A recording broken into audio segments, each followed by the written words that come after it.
Rated M for mature.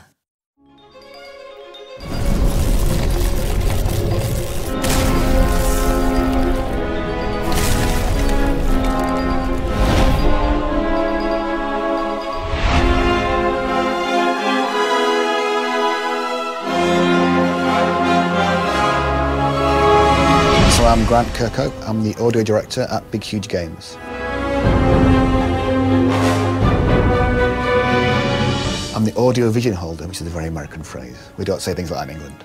I'm the guy that kind of has to have the overview of how I think the game should sound in its entirety, which that involves everything from voiceover to sound effects to music to the whole thing. I kind of come up with that general scope.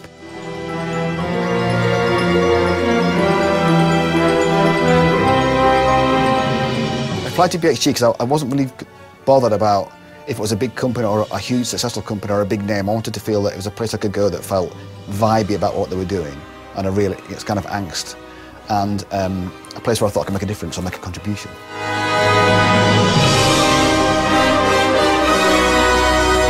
My career to date has been, I've had quite a lot of broad appeal games like Banjo-Kazooie and Donkey Kong and those kind of games. But I've never had to write anything musically, certainly on the scope of this game. You know, it's a very overblown, gigantic world, and I have to make sure that the music and the sound effects match up to that.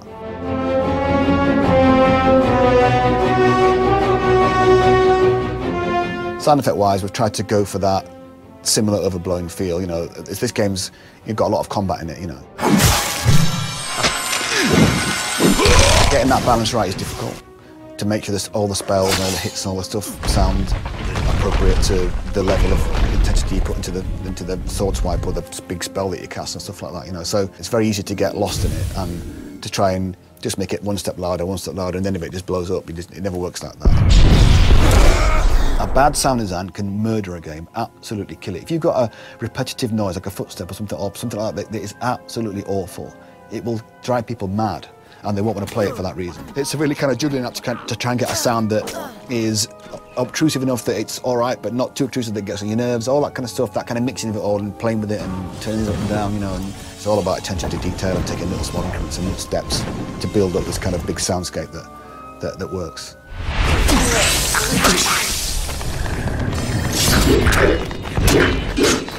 I think that as time's gone on, the two roles are split more, so you get guys who do just sound design and guys who do just music. And I like to do both.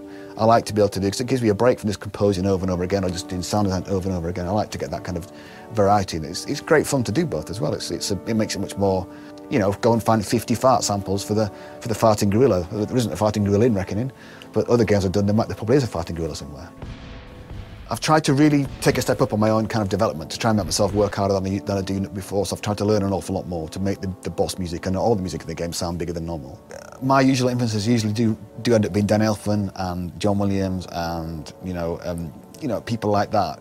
That's the kind of people that I aspire to. And I'll probably lean more towards John Williams at the moment. I think John Williams can be easily overlooked because people think, oh, he writes those tunes like E.T. and all that kind of stuff, But if you listen to his music for his fight sequences or anything else, it's tremendous. It's massively chromatic. It's very complicated. It's all over the place. It's not easy to keep up with what he's doing because he's so good at that. But when it comes to the big tune, he's right on the money with it, So I have tried in my own small way to do something like that, and I'd like to think that it sounds a bit different to other people's games. I've tried to be different with our game. It's very dark, there's lots of big sequences that are just complete minor chord after minor chord after minor chord. It doesn't change. There's very little major chordness in a lot of the levels. In one of the particular regions, it's just major chords strung together, major triads, and that's just to make it sound different.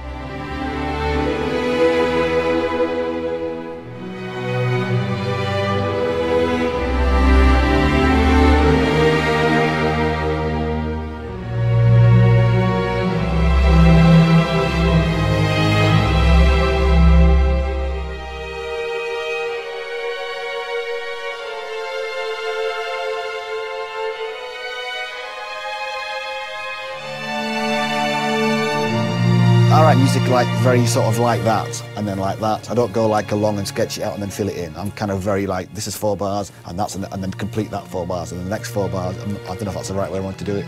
It might be wrong, I don't know. Every composer's probably going, oh my God, he's terrible.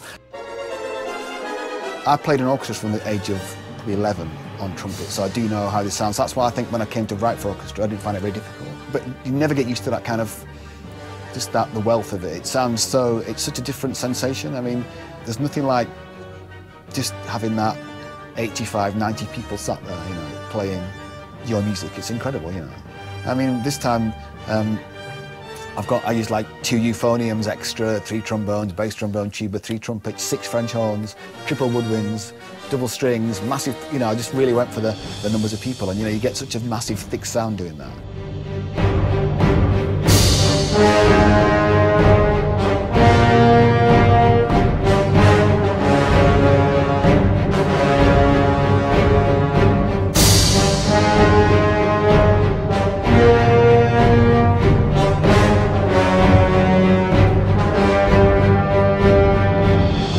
We really believe in it a lot. There's a lot of love for the game.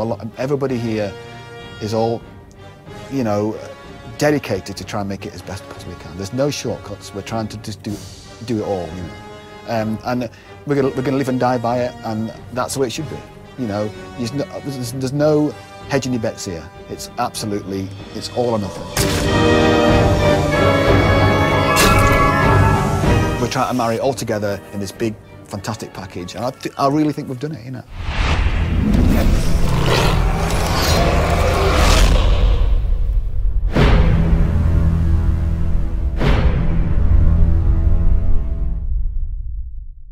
I apologise for the Donkey Kong rap. It's officially on video now. I apologise for that piece of music. You know, I didn't think it was that bad at the time. Please forgive me. Please let me off. Somebody, please. That's it.